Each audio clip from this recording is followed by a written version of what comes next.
everyone. In this episode of Thrill of It All, we're going to do things a little bit differently. Instead of doing an interview, we're going to do a Q&A. And I asked everyone on the Thrill of It All Instagram to DM me their name, phone number, and a topic. So we're going to call some people and answer their questions. Zach.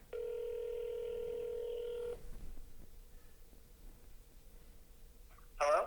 Hello, Zach. This is Jamie Thomas. How you doing? I'm doing good, man. How about you? I'm good, yeah. Just filming this Q&A episode of the podcast and trying to hear what questions people have and trying to do my best to answer them. Awesome. You said you had your topic that you wrote down was favorite era. Yeah, so I was going to ask, what was your favorite era of skateboarding, whether it be, when you were coming up, or I guess it would be what was your favorite era of skateboarding, whether it be your skating personally or overall? Well, I mean, when I think about it, there's that time when you're a kid and you're just exploring skating on your own, you know? Like you and your friends are learning and you're filming each other and you're basically just hopeful about, what's in front of you and you're just stoked on the weekend and I don't know, you're having a good time skating with your buddies basically. That in my mind, being a kid and in that no responsibility and just doing whatever you wanted, that is the best era because, it's not only am I thinking about skateboarding, I'm also thinking about what's the best era of your life where you just have no responsibility and you're just skating, and having fun and freedom. Yeah, and everything's really pure, you haven't been jaded and I didn't know anything about business or politics or anything. You're just having a good time. So I say in my personal life, that was the best. And then when my career started taking off, from a career standpoint, I think that when my career started taking off around between Welcome to Hell and Misled Youth, I think that was a golden time in my personal skateboarding career because I was similar to when I was a kid, I was exploring everything for the first time.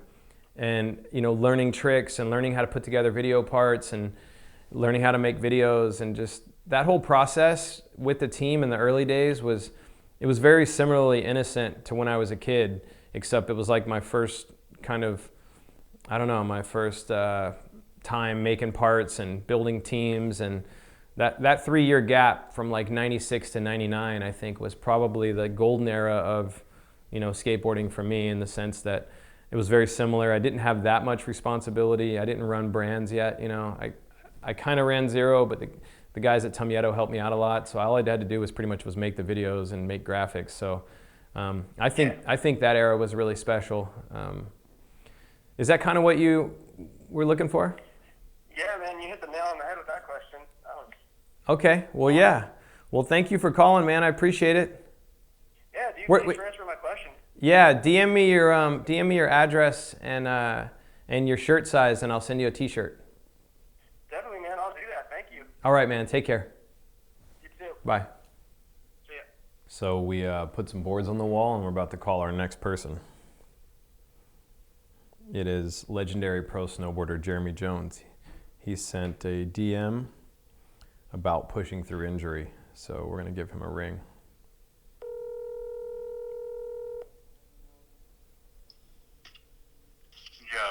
Jeremy. You got your battery figured out?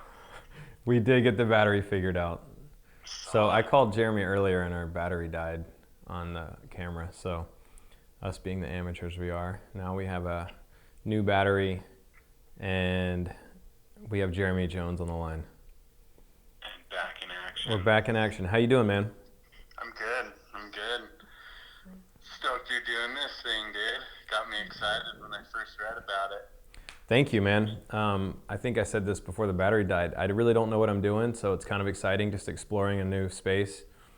Yeah, I'm just figuring it out, and it's cool. It's been cool to do it, and hopefully we can shed some light on some things and people can get some inspiration by some of the interviews we're doing. And then this one, I'm just trying to mix it up a little bit so it doesn't get stagnant and we don't do the same thing over and over. So, I like it. Yeah, I know that, you being a lifelong snowboarder, skateboarder, mountain biker, I'm sure you can relate to injuries. So what did you want to talk about? Well, my question's kind of, you being in your 40s and being, a pro skater for as long as you have. You've been through a number of injuries, obviously, and you processed them different when you were a kid probably than you do now, the way you go about your rehabs, whether it's the physical part, the mental part. And I'm just curious if you've ever thought about how, the separation between the two, when you were injured as a kid, how you dealt with that, how did it affect you?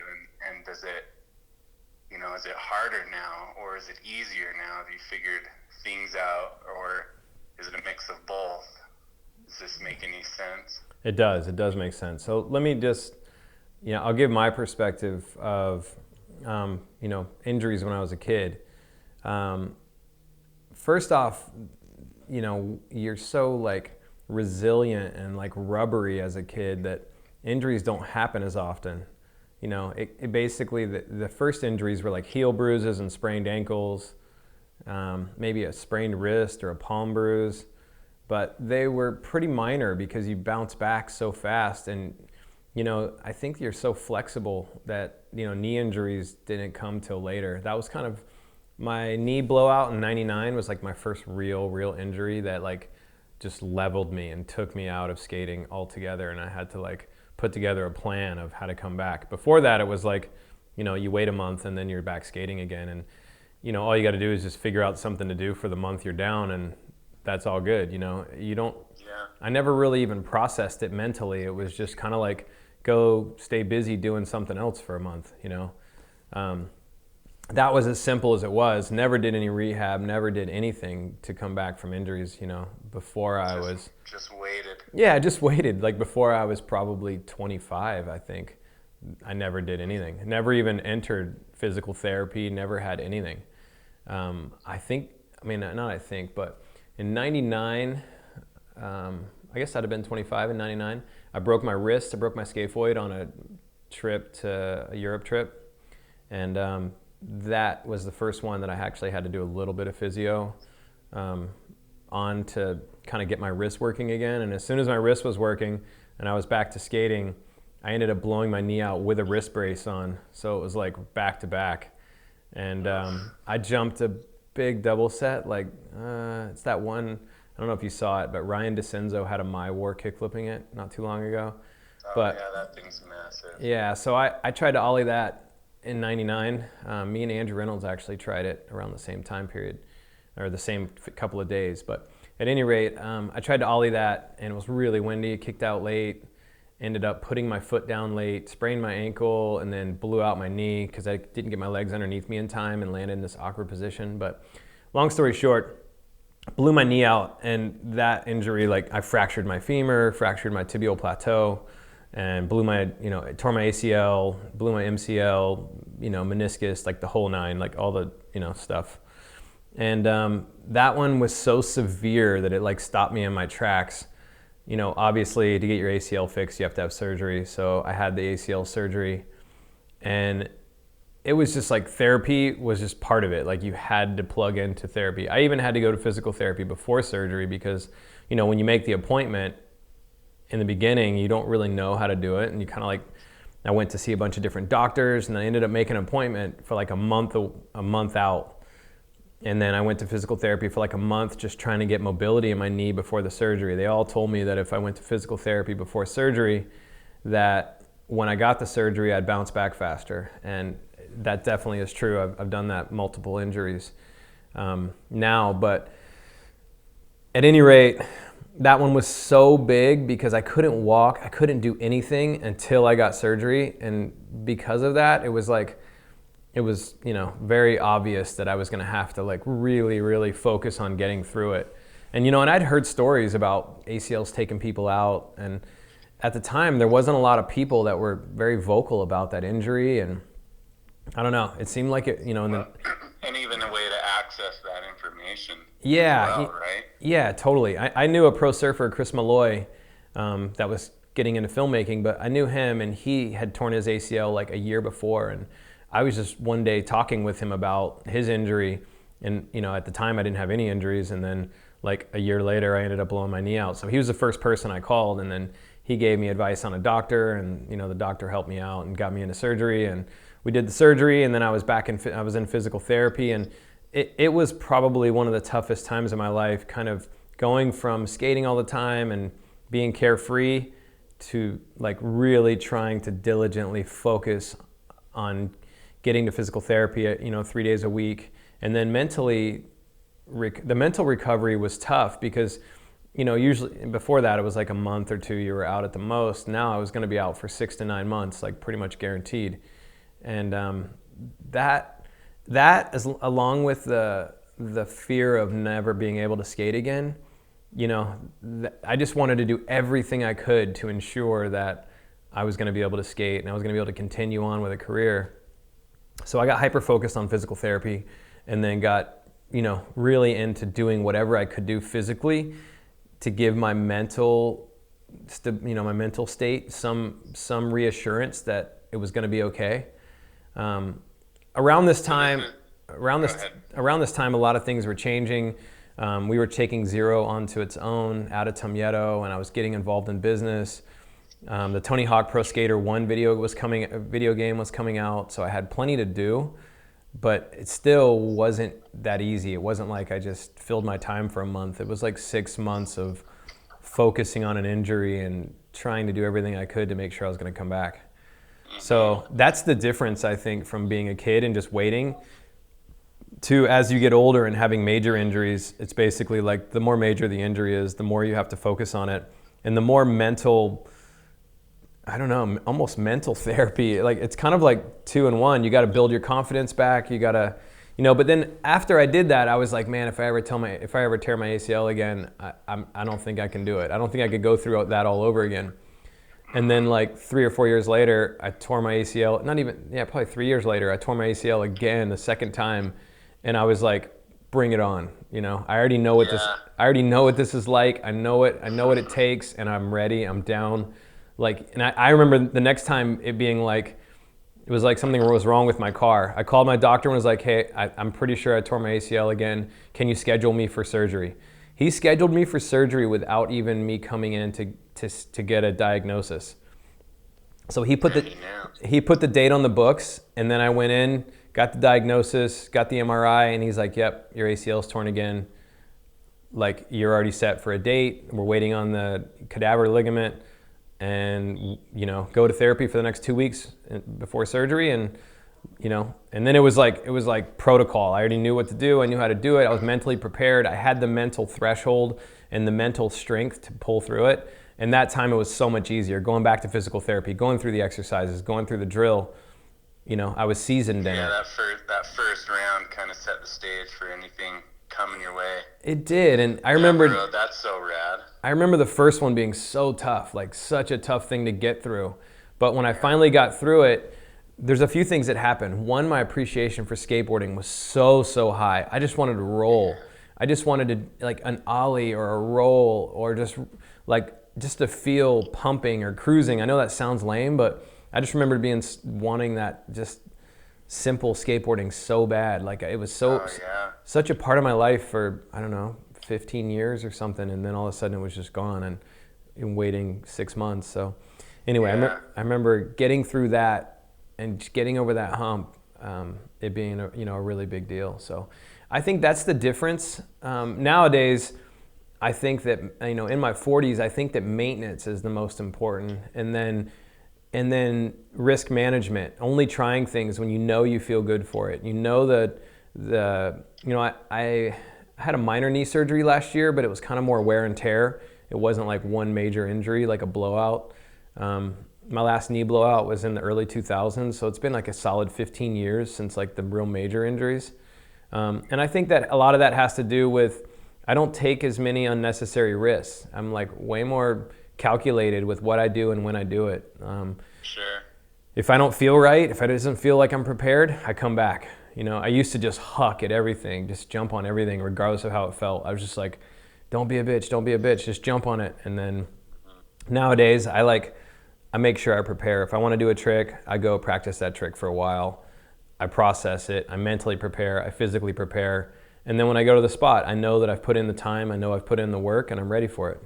And then if it's worth the investment not to get hurt anymore, right? It's just totally the time it takes now is just too much.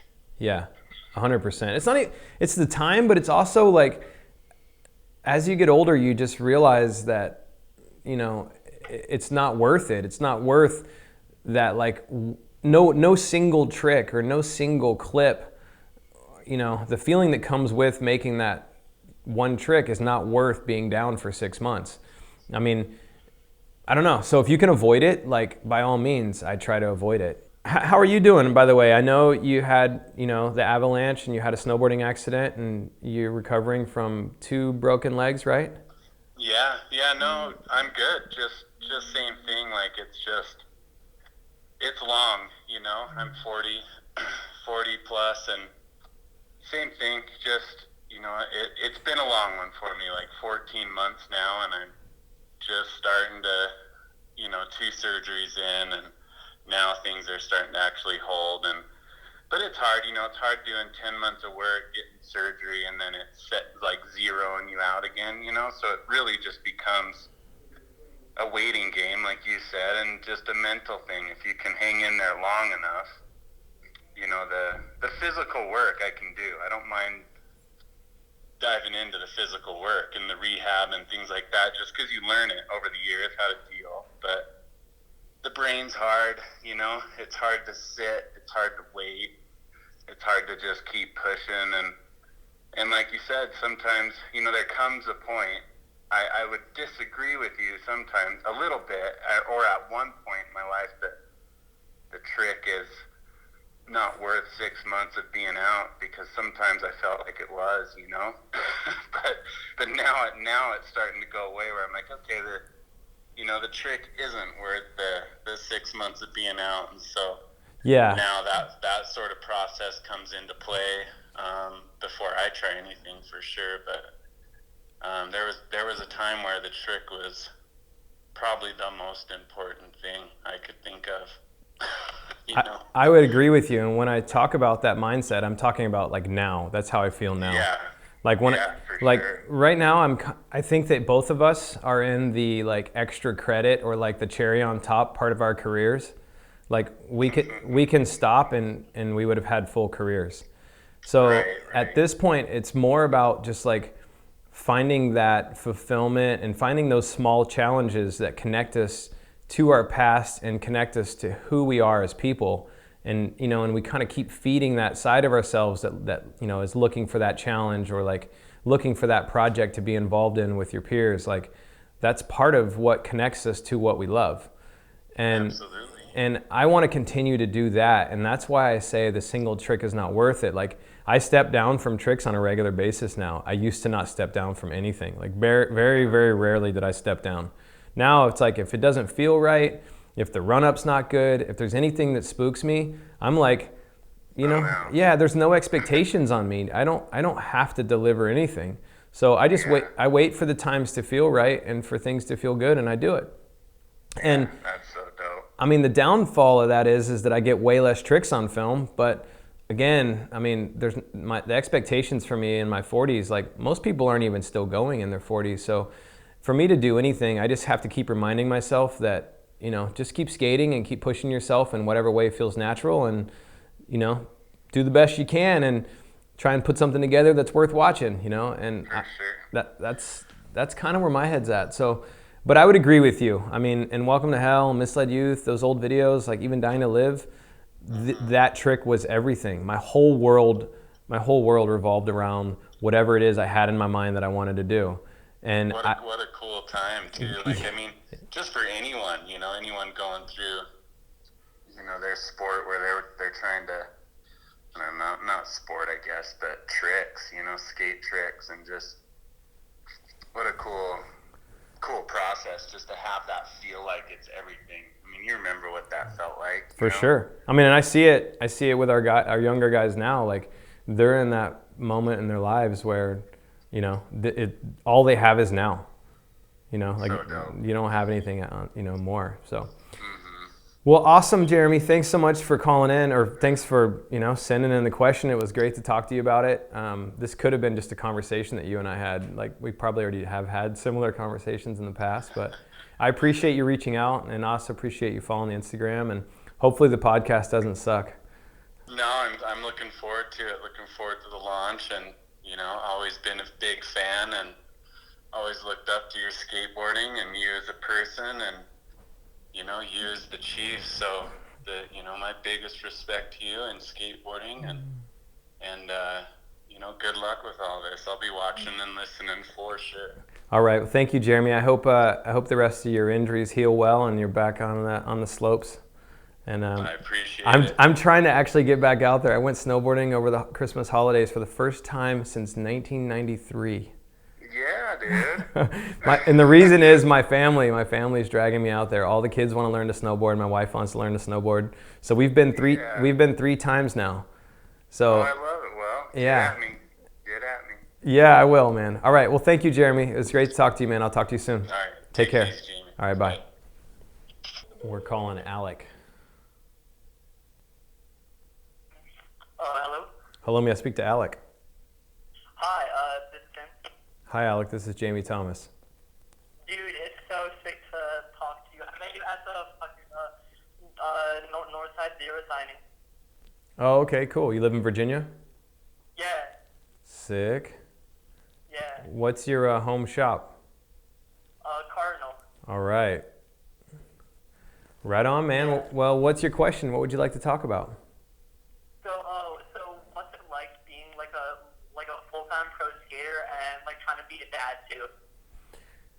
Well, I think these days I'm not a full-time pro skater. I still am a pro skateboarder because I still have my name on a skateboard, but I work at Zero most days of the week. And then, my dad duties, and, being there for my family, I'm there on the evenings, nights, and one day on the weekend. It's definitely a balancing act. You're trying to, like right now I work a full-time job. I have for years actually, running Zero and working with the companies. Yeah. And then I try and skate a few days a week, and then I try and skate on the weekends and film with the guys whenever I can. So it's tough. I mean, when I was younger and I was like doing it like half work, half skate, it was a little bit easier. And also the kids were younger, so that they didn't there wasn't so much time needed to be spent. Like now my wife and I have 3 kids, and they're going in different directions, and we're taking them to their different sporting events and stuff. It's definitely a lot of responsibility, but so is work. Just kind of as you get older, you gain more responsibility, and I just try and fight for time on my skateboard. I try and make skate dates, and I try and go skate for lunch for a little bit here and there, and a few days a week I try and make it to the skate park to keep my confidence up so I can try and film stuff on the weekends. But it definitely takes a certain level of focus and dedication to stay at it. I mean, I could totally see how pro skateboarding would just slip away, with work and family. Oh yeah. So yeah, I basically just have to stay focused on it. And what keeps me focused on it is I usually work on projects. Like if I'm working on a video project, like right now we're filming for the Zero video. Whenever we're working on a project, I get stoked because I want to create something and I want to make something happen. And whenever I'm thinking about if I should go skate or not, I'm just like, oh, if I don't go skate, then this project's never going to come together. This part's never going to come together. So I usually try and dream up a trick that I want to do, and then I try and go to the skate park and skate with my buddies, but then also work on that trick a little bit more each time I go, so I kind of get ready for whatever it is that I want to film. Mm-hmm. So I'm spending time on my board, I'm having fun with my buddies, but then I'm also like preparing for whatever it is that I want to do. So that's kind of how I do it. And I see the kids off to school usually in the morning, and then I go to work for most of the day, and then I try and squeak in a little bit of skating at night sometimes. And then right now my kids are getting a little bit older. Sometimes I go skating with my boys, and that's cool. Oh yeah, like I see him chilling that pool at Vans. Yeah. My youngest son dropped in at the combi pool, which was gnarly. He hasn't been skating that much lately because he's like been into some different sports. The kids kind of come in, they kind of get in and out of it, but at any rate, I don't know, man. That's it. It's just trying to, that's the secret to life, is finding that balance. And, I'm just trying to find the balance of making sure that I'm doing all the things I need to do for everybody. But that's the hardest part about skating is that, my wife will tell me when she needs me, where she wants me, and then the deadlines at work will tell me when I need to be there, but there's no one there to speak for skating. So I always have to just like kind of push for that time, push to get that time away, and then keep working on projects that keeps me like excited and motivated. So that's kind of how I do it. Cool. Yeah, that's sick. And can I ask one more question? Yeah, sure. When can I buy Chris Farmer's pro board? That's a good question. Tell Weimer to get his ass to California and finish his part, and we'll make it happen this year, hopefully. All right, for sure, man. All right, well, take care, man. Thanks for calling. You too, thank you. All right, peace. Hello? Hello, is Rob there? Yeah, this is Rob. What's Hello. going on, Jamie? Hello, this is Jamie Thomas. How you doing? Pretty good, man. How about you?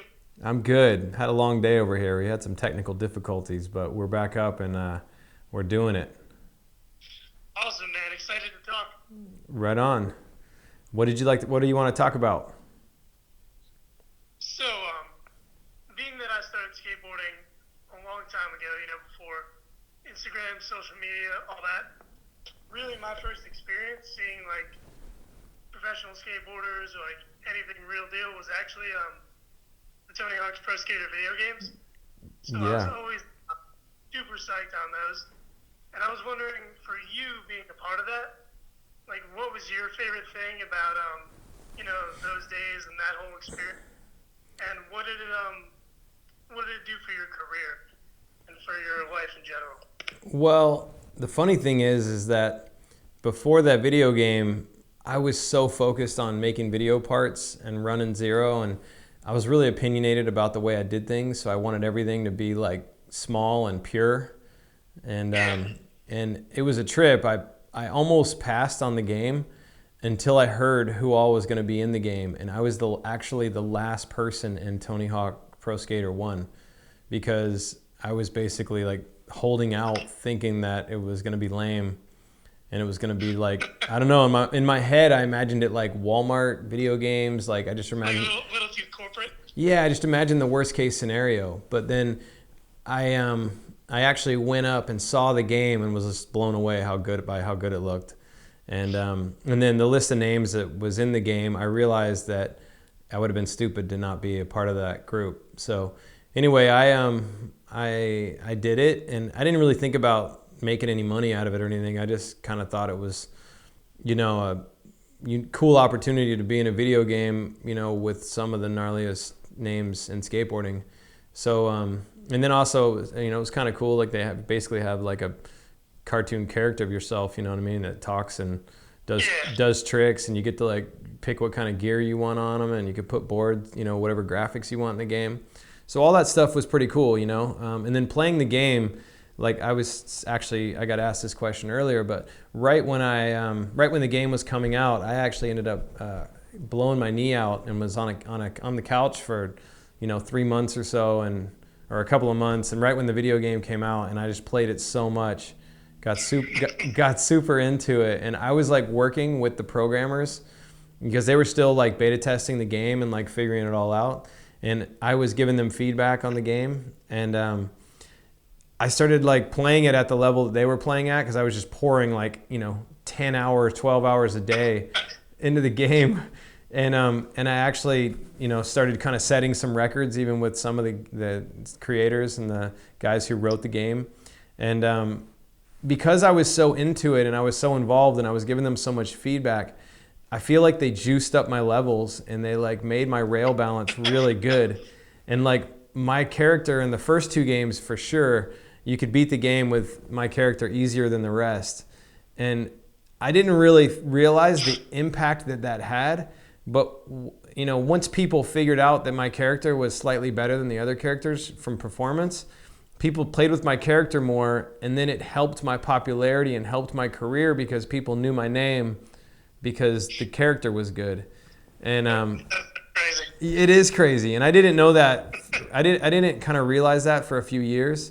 But what the video game did for us is it made us household names, you know, like for you, for example, you didn't know anything about skateboarding, but that was your introduction to skateboarding.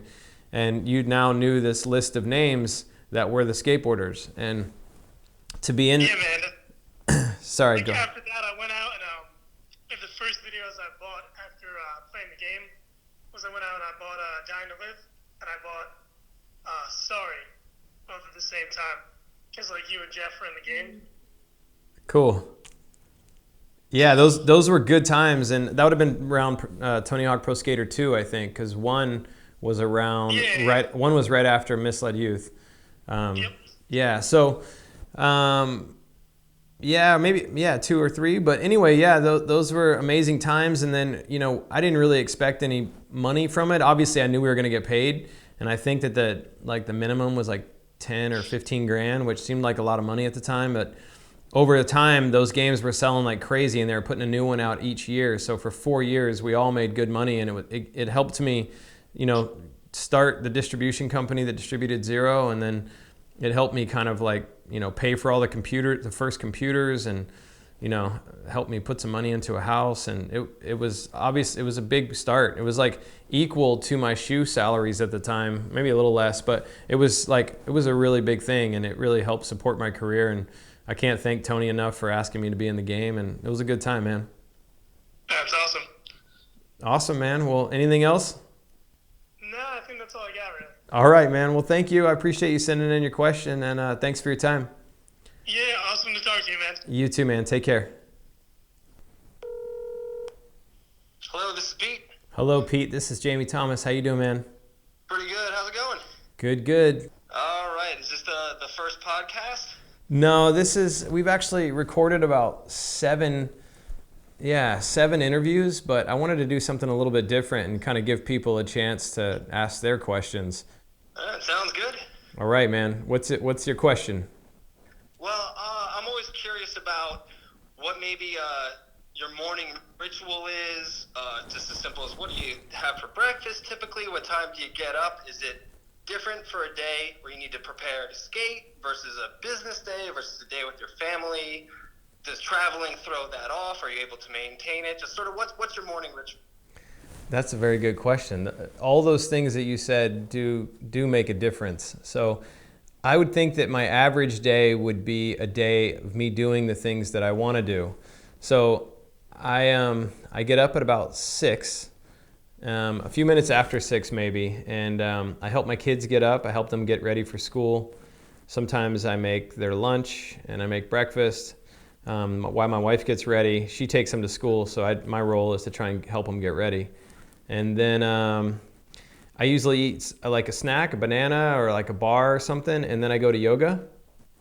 And I go to yoga at 7, so from 7 to 8. And then I come back home from like 8 to 8:30. I get all my stuff together. I make coffee. I have this coffee that I make. I don't know if you've heard of it. It's called Bulletproof. It's like, so I make a Bulletproof coffee, which is organic coffee with grass-fed butter and coconut oil to stimulate my brain and get me going. And then sometimes I'll make a small breakfast, but usually from there, I'll either head to the office or I'll just dive into some projects at home. Just kind of depends on if there's something that I need to be at the office for, or if I need to be at home, or if it doesn't matter, I'll just stay at home. So anyway, I work through the day, but that would be my like typical day, my ideal day. And then some days I help the kids off and I just go straight into work. I make coffee right after they're gone, and then I just go straight into work. I make a to-do list and I just start hammering out the to-do list. And on those days, I try to do yoga in the afternoon. And then when I'm going skating, it is quite different because, you know, I don't have to get up at 6. I'll get up at 7 or so. And then, kind of go through the same process. Might go to yoga, might not, depending on how I feel or when was the last time I went. And then I usually don't get out with the team. We don't usually meet up until 9 or 10. But I usually try and get motivated pretty early. I find that if I lag in the morning, then my whole day lags. On tour, it's a total different deal. I have no morning rituals. Everything is just like you're just doing what you can when you can. And it kind of throws my whole routine off, but I kind of like it. It's kind of like a vacation where you know, you don't have to get up by any certain time. I'll sleep till 10 or 11, but I'll go to bed at 4 or 5. Have you always been an early riser? I remember this is an interview, I think one of the early Transworld ones where you mentioned you look forward to going to bed early so you can get up early and get skating. Has this been something your whole life, or is it more just when the family came into the picture, it's a routine that started then? I think I've gone through waves, but I've generally been pretty motivated throughout my life, and I've always had projects and things that I wanted to focus on. And I don't think that I would get up early if I didn't have something that I was passionate about or that I wanted to do. I just think you feel better. You know, there's like studies that have shown, like Tim Ferriss and a couple of other guys who have done studies on really successful, you know, high functioning humans, and most all of those people do some sort of exercise in the morning and have some sort of ritual, and that ritual really gets your day going and gets you off to a good start. And I found just even for emotional health, getting a proper amount of sleep, and for me it's always comes with regular hours, has made a huge difference that I wish I knew about when I was younger. And I'd have times of depression or just struggles emotionally, and I realized in retrospect those are times when either having, you know, just staying up late partying, or just even having a graveyard shift job and not really trying to get in the proper amount of sleep or getting on a routine. I really suffered, and I think somewhat needlessly. So yeah, there's definitely a lot of studies that show that if you don't get enough sleep, you know, there's not enough, like, what is it, serotonin, and you almost feel like a dopamine dip the next day, and you feel depressed and you're not even sure why. It's like unexplainable. And then if you just sometimes you don't even feel, you don't experience it as being tired, but it is definitely I think at least for me it's made a huge impact, kind of recognizing that. For sure. As I've gotten older. I mean, I totally agree with that, and I think you have a really good point, and I think this will help our listeners. Anybody that struggles with, you know, staying up late and getting up when they have to get up, you know, it's unnecessarily making you groggy, cranky, and somewhat sad. I don't know. I feel like whenever I don't get a good night's sleep, now that I'm in my 40s, I used to be able to deal with it. Just like when you're younger, you could party and still get up. You know, people could still function. But as I moved into my 40s, if I don't get a good night's sleep now, I have this like strange sadness where I'm like, I feel like, you know, depressed, and I'm like, whoa, why do I feel this way? And then I realize every time I feel that way, I didn't get a good night's sleep the night before. Absolutely. Well, Jamie, thank you so much for taking my call. I'm really looking forward to the podcast. Definitely looking forward to the new part that's coming up, and I've been a fan literally since the Invisible days. So it's wow, great that awesome, you're still man. at it, and you're still skating, not just being an ambassador for the brand, but actually out there skating. So thank you, man. Appreciate it. Keep it up. Take care of yourself. I will try, definitely, and I appreciate the you sending in your question, and thanks a ton, man. Absolutely. All right. Well, I'll listen to this when it comes out. All right. Good work. All right, man. Take care. Bye-bye. All right, we got another one ready to go. This is Zach.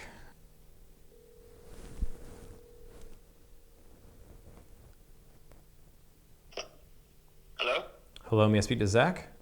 Yeah, this is him. Hello, Zach. This is Jamie Thomas. How you doing? Good. How about you, man? I'm good. Just had a long day of work, but we're finishing up this Q&A podcast, and you're one of the final questions. Oh, geez. Well, thank you, man, for calling. My pleasure. Yeah, my first skate video I ever owned was actually Dying to Live, so I'm talking to one of my childhood heroes right now, so thank you for the call. Oh, awesome. Yeah, that was a fun video to make, and a lot of dudes really put in some work for those parts. Yeah, definitely. Well, right on, man. What would you like to talk about? I was calling to see, as a company owner of Zero and all the old black box companies for so long, what is it like to bring a new, like, up-and-coming skater and, like, kind of give them coverage and sponsor them by one of your companies and kind of introduce them to the skate industry, and then have them leave, like, kind of right when they got a lot of hype around their name. Like, back in the day, like, you guys had, like, Gilbert Crockett from Mystery and, like, Donovan Piscopo and John Fitzgerald, and even more recently, like, Trevor Colden and Frankie Villani. Like, you guys kind of put time and effort and bring these guys on trips and stuff, and then right when they get, like, some notoriety, they kind of leave. For sure, man. I mean, I feel like, your question is a good one, and I think that what you're describing is a very painful process. And the more you invest in anything and it doesn't go the way you plan, whether it be a team rider or anything in life, the more you invest, the more painful it is when it doesn't go as you'd expect, especially when it's irreversible, like a team rider leaving. It's not something that changes. Like once it happens and it's done. So it is tough to deal with, and the toughest part of it is that you have an emotional connection to supporting them and watching them grow, and you're into it not just from a financial perspective or a time committed. You're into it, like you've invested emotional energy as well. So it really doesn't get any easier. But the reality is that some people outgrow certain situations. Something that may feel really good at one point to them, over time may not feel good later. And sometimes there's changes that contribute to that feeling. And sometimes it's just lack of chemistry. Like they were younger and they weren't really sure what they wanted to do, and this made sense at the time, but then they grow up over 2 to 3 years. Like for Gilbert Crockett, for example, he lived in Virginia and he was a little bit disconnected. When he lived in California, he was plugged into the brand. And then when he ended up, kind of moving back to Virginia and staying there for a while, teams would come through town, and there was no real representation of the brand in that area except for him. So he didn't have like teammates to hang out with and skate with and that type of thing. Yeah, so you kind of grow apart. Yeah, you grow apart like in a natural way. And then when a team comes through that you think maybe fits your personality or where you're at in your skateboarding more so than the brand that's across the country, it starts to like have you questioning why you're on the team. So he was on Mystery, and then I think the Alien guys came through town, and Alien's one of the coolest brands and has been one of the coolest brands and always will be, forever. So when they come through town, and Jake Johnson and all those guys, they're amazing dudes. And they're a little bit more East Coast and a little bit more outside of California. And then you got Mystery that looks like a Southern California brand, and he's not really associating in his mind with that. And he's thinking of himself as an East Coast skater. And now he's trying to like find a way to like, kind of plant those roots into the East Coast and be an East Coast skateboarder and be a little different than everybody else. I can see the natural progression of that happening. So when it happens, although I'm sad that it's happening, it's just like it's natural. It's natural for things to grow in different directions, and sometimes they grow closer, and sometimes they grow apart. Yeah, it's very interesting to hear your perspective on it, where it's like you understand that people grow up and sometimes they change and things don't fit anymore. So I was kind of just wondering right there. That I guess you don't take it to heart anymore then. It's just something that kind of happens. Well, sometimes. I mean, it doesn't make it any easier, It just helps me understand why it's happening. I don't take it personal, and but it hurts, like you ride with somebody for years and you support them and you do all that you can, and you're like stoked to see them progress. But at the same time, you have to feel good in the fact that you got to spend time skating together. They supported the brand for that many years, and they did their job. I mean, whatever you paid them or whatever you gave them, it was per month. It was per month, and they supported you for that month. Yeah, that many months. Yeah, it's a bummer that you don't get to celebrate into their pro careers, but I mean, it's just the way it is. It's like people leave jobs all the time, and it's a part of life. It is. It's part of it. And then sometimes you hit a roadblock where someone just feels like they don't fit because the brand sees something one way, and one day they see it a different way. And like John Fitzgerald, he just called me out of the blue and quit. And it was like you get a little more blindsided, and those ones. That one's almost like a shock. Yeah, those ones I feel like hurt the most, and then it's hard to have a relationship with those people later on because you realize that it was just an opportunity for them, and there wasn't really a close relationship that maybe you thought there was. And that's the one that you kind of have to get over. You know, that's your problem, because they moved on at the drop of the hat, and to them you were just a sponsor.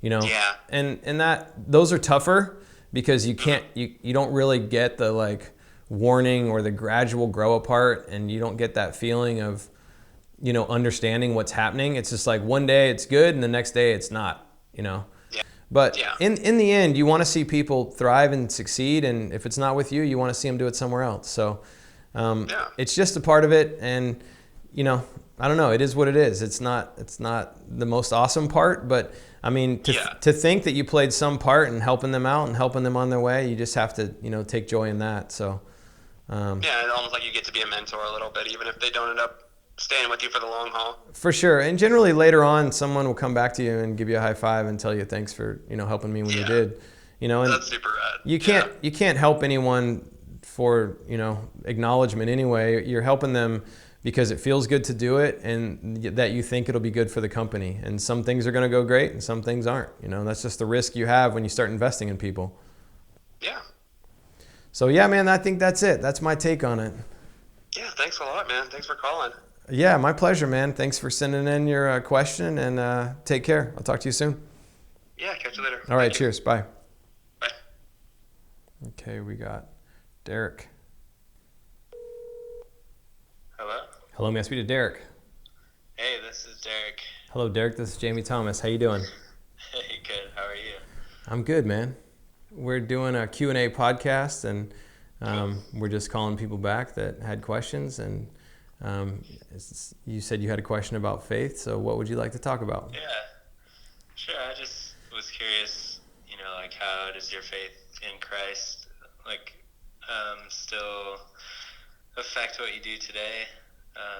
And maybe if I could do like a two-part question, what do you say to people that think that God, Jesus, the Bible are just like make-believe? Well, okay, first question, my faith today. So I've gone through a lot of, I don't want to say ups and downs, but I've gone through a lot of changes in the last 15 years since I became a believer. And I've gone through phases of doubt, and I've gone through phases of struggle. I do know that going to church and being in the Word makes me feel whole and makes me feel good. It gives me hope. And I'm plugged into a local church that I really appreciate, and I appreciate the people there. I don't think that I don't know if there is a traditional, belief, but I feel oftentimes like I don't fit into a traditional belief. I believe that Jesus died for our sins, and I believe a lot of things in the Bible to be true. And I really appreciate Jesus' words and his teachings. But there's a lot of things in the Bible that make no sense to me whatsoever. So I find it very difficult to just, in kind of getting to your second question, I find it very difficult to just blindly believe everything in the Bible to be true. And therefore, I don't go around preaching to people because I struggle believing in some regards to myself, or on my own. But there are elements of the Bible that I feel are absolutely true. And those self-evident truths, I try and base the big decisions in my life around them. And the teachings of value and what things are worth, I also appreciate the teachings in the Bible very much along those lines. So maybe I'm coming up with my own, human doctrine of taking the parts of it that I think are applicable and applying it to my life in a way that I feel is positive and, kind of represents the type of person that I want to be and that I strive to be. And that's kind of where I'm at. And, when I first became a believer, I felt like it was my job to tell everyone and to save everyone. And I realized over time that that I had a different gift, and evangelism didn't have to be my gift. My gift was skateboarding and connecting with people, and I could have been I could be a positive influence by my actions. I didn't really need to preach to anyone. So I've tried to be the best person I can, and I try and walk in the shadow of the Lord and do the right things. And sometimes I do pretty good, and then sometimes, I suck at it. So I don't know. I think that's a very honest, I didn't really prepare for this question. I saw what you wanted to talk about, but I didn't really think about how I was going to approach it. But I think that that's a pretty honest answer. Yeah, that's cool. I remember, I remember when you put out the Forrest Edwards graphic on Zero with him, as depicted as Christ, and a lot of people were questioning why he did that, and I think you had just said, it's a joke because nobody would think that Forrest was our savior or something. But I've tried to. Yeah, no, I see that as being confusing, but I obviously, I don't think anyone's assuming that I'm implying that that Forrest Edwards is like Christ. I think it was more funny because Forrest's character, not that he's the Antichrist or anything, but he would just be I don't know, he just seemed far away from it, and it just seemed, I don't know. I try and not take it too serious either. I mean, I've tried over the years to take myself less serious and take our brand less serious, and I don't know.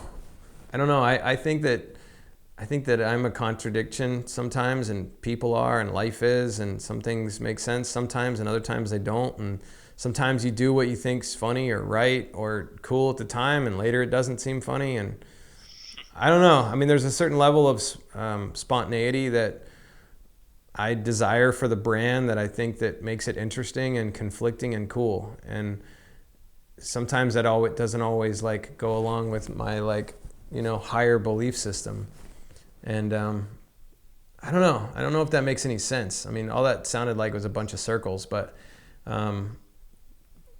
I don't know. No, yeah, it makes sense.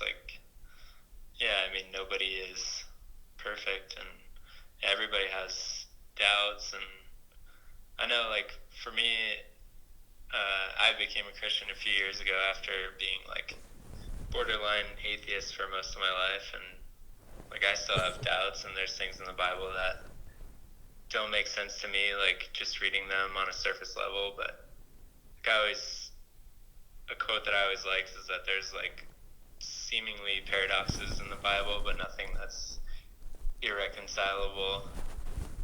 And I always like the prayer, Lord, I believe, help me with my unbelief. I always think of that too. Yeah. And I often think about not leaning on my own understanding. And, right. Sometimes I don't know, I feel very conflicted about it. But, there's nothing I've felt has been truer in my life than the Lord's teachings. And whenever I read them, or, I'm humbled and, in the truth, and I can't deny it. They feel like self-evident truths. And so right. I try to stay steeped in that, but then, I don't run a Christian company. I run a company that's influenced by team writers, and I've always gotten a lot of flack for letting people make pentagram boards and letting people make, semi-demonic and tweaked stuff. And I've always approached those questions in the sense that if I can make a crossboard, why can they not have the freedom to do whatever they want to make? Because a crossboard to some of the guys on the team is just as offensive as whatever they would make, because Sure. They're not into what I'm into. And so I've tried to use Zero to be a vehicle for each person to express himself. And sometimes they're jokes, sometimes they're good jokes, sometimes they're bad jokes, And the Forrest one, I still kind of think it was a good joke. I think that Todd Bratcher did just a great job of drawing him just like the Gabriel Rodriguez graphic. And I don't know, it just seemed funny to exalt Forrest, like he's the Black Jesus. And it's almost like for a while he was like super cocky, so it was almost like he would say some of the things like, you know, I don't know, like he's the chosen one or something. It just seemed like it was a good, I don't know, funny thing. But anyway, man, I mean, whatever. It is what it is. I'm human. I'm trying to do good stuff. You know, I really try and, you know, hopefully I'm doing more good in this world than bad, and leaving some type of positive print on the, you know, on the things that I'm involved in. And that's what I try and focus on. And I get to my church every Sunday that I can, and it helps encourage me to do that. Yeah, that's cool. Yeah, I saw on Instagram that you were saying you were going to try and help to inspire people and motivate people a lot more with what you do on social media. I thought that was really cool. I'm guessing that's kind of how this podcast came about as well. Yeah, there's a couple different reasons for the podcast. I mean, yeah, I've now chosen in the last year to focus on embracing my role on this planet. And I feel like, not to be a narcissist, but I feel like kind of just doing what I want to do when I want to do it on my terms, it's like I feel like I'm taking more than I'm giving. So now I've just made a focus. I mean, I've made a focused effort on giving some sort of something whenever I can on social media, because I feel like social media in lots of ways is just check me out. And like, it's kind of like, you know, I'm working on my personal brand, but then I think about what do I want my personal brand to be? And I feel like, you know, helping other people get through whatever it is they're going through, or helping use whatever experiences I have to, you know, lend somebody some insight or some inspiration. Like, if any of that can be used for good, I feel like that's, you know, that's the best thing I can do here, you know. And I have a lot of experience, and I've done a lot of things, and I just want to share those stories, you know, and hopefully they'll, you know, help motivate someone else to go do something, you know. Maybe they'll do more than I did or whatever, you know, but I just feel an accountability to give something positive, and I'm just trying to find a way to do that. And whether it be like, you know, inviting someone to yoga and just having an experience with someone, or, you know, just encouraging people to look on the bright side of something, or acknowledge, you know, what they're putting out there and owning it, and so they can move forward. I don't know. The funny thing is as much as those positive, you know, posts on Instagram are for other people, they're also for myself. Generally, it's something that I battled that day that I just got through. And I'm kind of expressing what I learned that day, you know. And it kind of feels weird because it's so fresh. I'm like talking about a fight I had with, you know, my wife or something, you know, and I'm just like, own your part of the conflict, you know, or whatever. And that's part of it. But then I don't know, man. I'm in that midlife zone where you're wondering what life's all about and what you're here to do, you know. And I don't feel like I'm supposed to be a preacher, but I feel like most of my life, you know, I've been a decent leader, and, you know, I got a nickname for it or whatever, and I'm trying to live up to it, and I'm trying to do something positive on a bigger level. And then the podcast came about because I kind of felt like Instagram and Facebook and all the social media that currently exists is very two-dimensional. You're not really storytelling. You're not going below the surface. You're not being honest and just kind of giving who you really are. You're kind of like taking a really great image of yourself, and then you're like carefully sculpting some text and then putting it below the image, and then packaged together, you got this polished version of yourself. And I feel like this podcast experience is for me to kind of learn about some of my issues and parts of myself that maybe I'm not really that in tune with. And it's kind of like exposing myself in hopes to grow and learn, while also sharing stories of super inspirational people, and trying to like learn something new by trying to be a journalist, or trying to, you know, think of life in a more journalistic way. And the funny thing is that I've been learning that I've been being beaten over the head for the first season of this podcast, because I get the podcast back and I'm like talking so much, and I'm supposed to be the host, and I end up like just realizing that I have so much to like prove, and even though I've done a bunch in my life, I still am like, I don't know, trying to tell my story over and over, and when really should be listening to these other people's stories. So it's working. I'm learning. I'm growing. It's a bit of a painful process, but most of the times when we grow the most in our life, it's a pretty painful process. Definitely. Cool. Yeah, I'm looking forward to what you're gonna put out. Well, thank you, man. I think the first season's gonna be us editing out a lot of me talking, and then hopefully I'll get better at it in the second season. But we got some great guests. Really excited about that. So I think that even if I suck, they'll save it. I'm sure it'll be awesome. All right. Well, thank you so much, man. I appreciate you sending in your question, and it's been great talking to you. Yeah, you too, Jamie. Thanks a lot. Have a good night. You too, man. Take care. Bye. Bye-bye.